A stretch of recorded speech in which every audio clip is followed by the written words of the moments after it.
Hello everyone. आज हम इस वीडियो लेक्चर में कल्चर मीडिया पे बात करेंगे। आज हम कल्चर मीडिया का जनरल इंट्रोडक्शन और कल्चर मीडिया का क्लासिफिकेशन कवर करेंगे। तो स्टार्ट करते हैं। सबसे पहले हम मीडिया जान लेते हैं कि व्हाट इज़ मीडिया।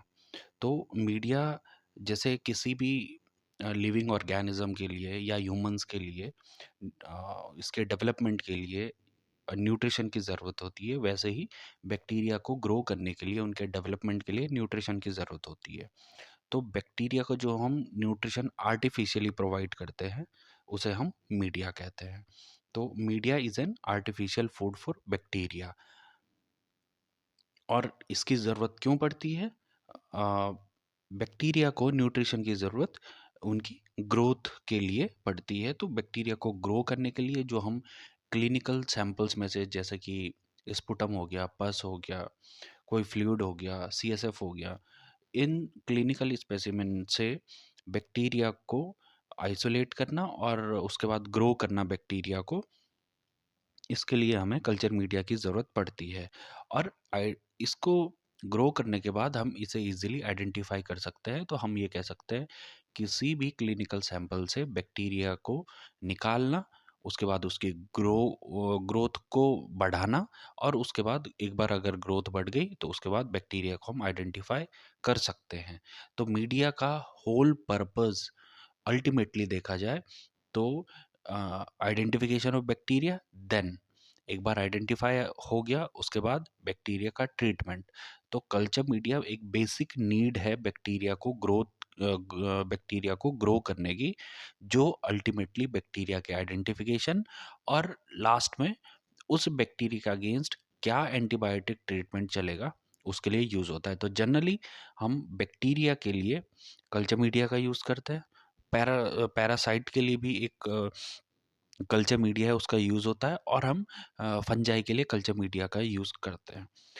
वायरस के लिए कल्चर मीडिया का यूज़ नहीं होता।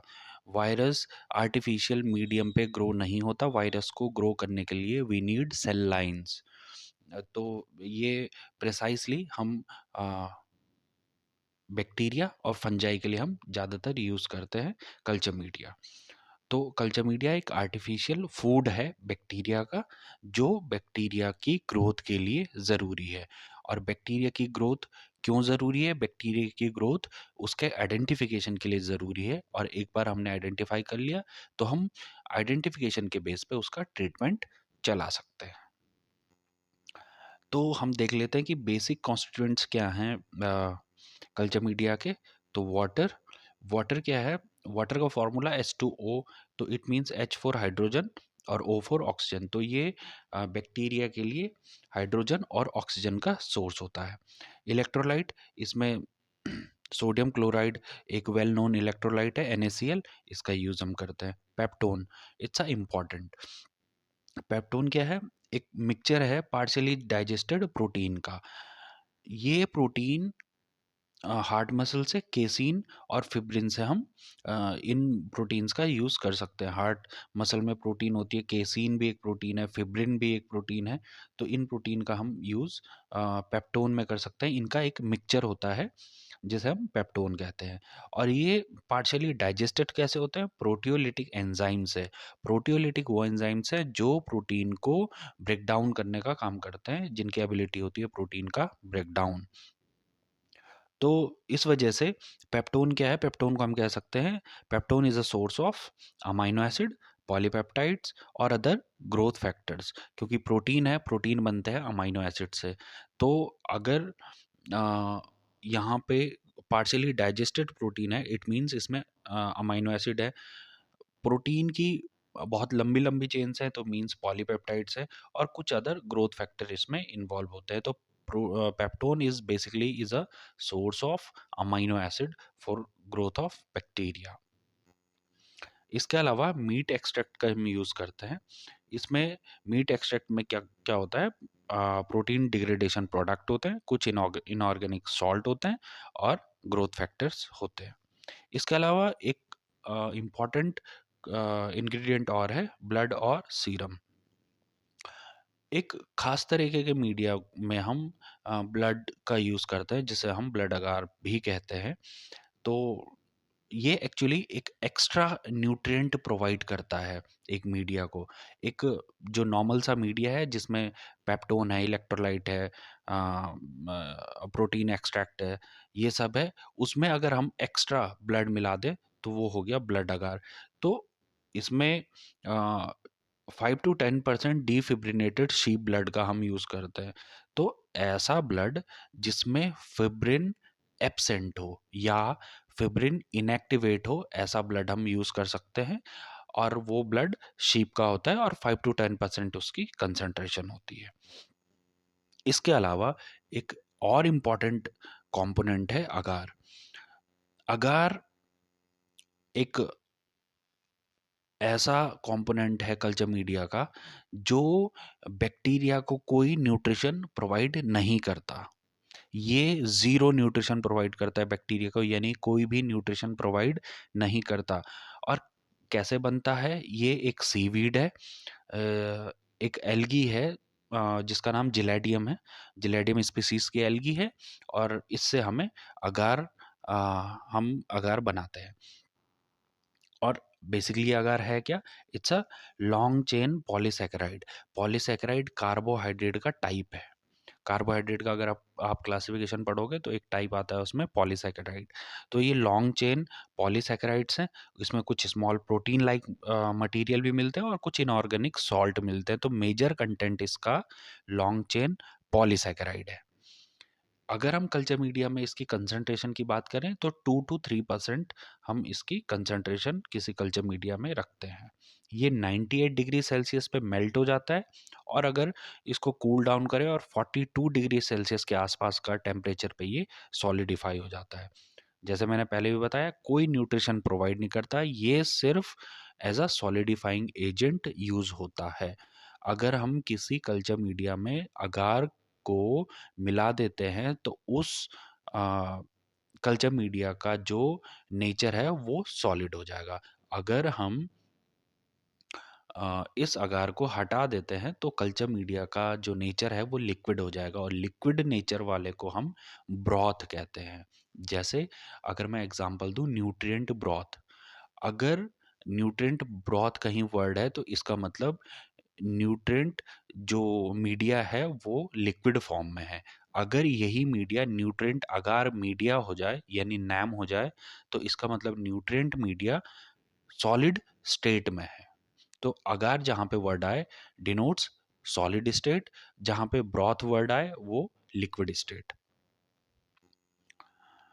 अब हम बात करते हैं कल्चर मीडिया के क्लासिफिकेशन की। तो इसके कल्चर मीडिया के ढेर सारे क्लासिफिकेशन है, उनपे इम्पॉर्टेंट जो क्लासिफिकेशन है वो मैं आपको बता रहा हूँ। Based on physical state. Physical state का मतलब है कि ये कैसा दिखता है या कैसा फील होता है। तो based on physical state we have 3 categories of culture media. 3 category हैं। पहली सॉलिड मीडिया, दूसरी सेमी सॉलिड मीडिया, और तीसरी लिक्विड मीडिया। सॉलिड मीडिया उसे कहेंगे जब अगार की कंसंट्रेशन 2 to 3% हो। अगर हम अगार की कंसंट्रेशन कम कर दें, यानी लगभग 1% के आसपास कर दें, 1 to 1.5% अगर हम अगार की कंसंट्रेशन कर दें, तो वो सेमी सॉलिड मीडिया में कन्वर्ट हो जाएगा। और अगार को अगर हम एब्सेंट कर दें तो वो लिक्विड मीडिया में कन्वर्ट हो जाएगा। तो फिजिकल स्टेट के बेस पे हमारे पास 3 तरीके के मीडिया हैं। फर्स्ट इज सॉलिड, दूसरा सेमी सॉलिड, तीसरा liquid. Another category, just a second, based on the presence of molecular oxygen. Oxygen की प्रेजेंस पे हमारे पास 2 तरीके के मीडिया हैं, एरोबिक मीडिया और एनारोबिक मीडिया। देखिए, ऑक्सीजन की रिक्वायरमेंट जिन बैक्टीरिया को ग्रो करने के लिए होती है, दे आर एरोबिक बैक्टीरिया। तो एरोबिक बैक्टीरिया एरोबिक मीडिया पे ग्रो होंगे, और जो एनारोबिक बैक्टीरिया हैं जिनको ऑक्सीजन की ज़रूरत नहीं है ग्रोथ के लिए, वो एनारोबिक मीडिया पे ग्रो होंगे। तो we have also 2 categories of media, aerobic media और एनारोबिक मीडिया। एनारोबिक मीडिया का सबसे अच्छा एग्जांपल है आरसीएम, रॉबर्टसन कुक्ड मीट। इसके अलावा बेस्ड ऑन न्यूट्रिशनल फैक्टर, उसमें क्या-क्या न्यूट्रिएंट्स, इंग्रेडिएंट्स मिले हैं, उन न्यूट्रिशनल बेस पे हमारे पास 4 कैटेगरी हैं मीडिया की: simple media, complex media, synthetic media और स्पेशल मीडिया। इनको हम आगे डिस्कस करेंगे, एक-एक पॉइंट को हम आगे डिस्कस करेंगे। अ, तो अभी के लिए आप सिर्फ नाम ध्यान रख लीजिए: simple media, complex media, synthetic media और स्पेशल मीडिया। और इसमें भी स्पेशल मीडिया को कुछ कैटेगराइज किया हुआ है, जैसे enriched media, enrichment media, selective media, differential media, indicator media, transport media और शुगर मीडिया। तो मैं इनके बारे में आपको एक-एक पॉइंट बता देता हूँ। इनरिच्ड मीडिया मतलब है कि अपने पास एक बेसिक मीडियम है, उसमें हमने कुछ ऐड कर दिया। जैसे अभी डिस्कस कर रहा था, ब्लड ऐड कर दिया, तो वो ब्लड ऐड करने पे वो कैसा हो गया, इनरिच हो गया। किसी एक कंपोनेंट को एक्स्ट्रा मिलाने पे वो इनरिच इनरिच हो गया, तो हम उसे कहते हैं enriched media.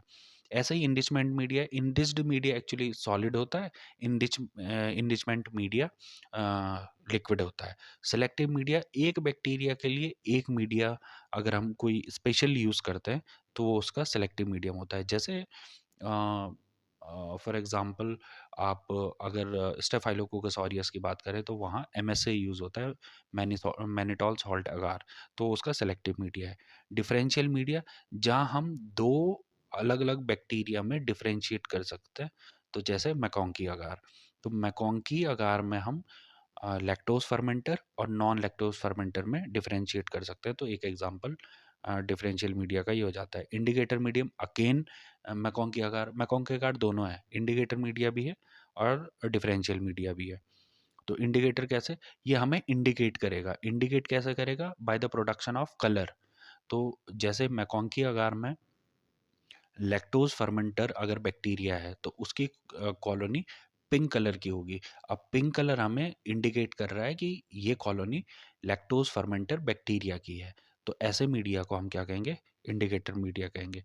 Transport media, transport media basically हम तब यूज़ करते हैं जब किसी सैंपल को, जैसे स्टूल सैंपल है, हमें क्या करना है, ट्रांसपोर्ट करना है, तो उसके लिए हम ट्रांसपोर्ट मीडिया का यूज़ करते हैं। और शुगर मीडिया, शुगर मीडिया में सिर्फ शुगर ऐड होती है, जैसे ग्लूकोज ऐड हो गया, माल्टोज ऐड हो गया, सुक्रोज ऐड हो गया।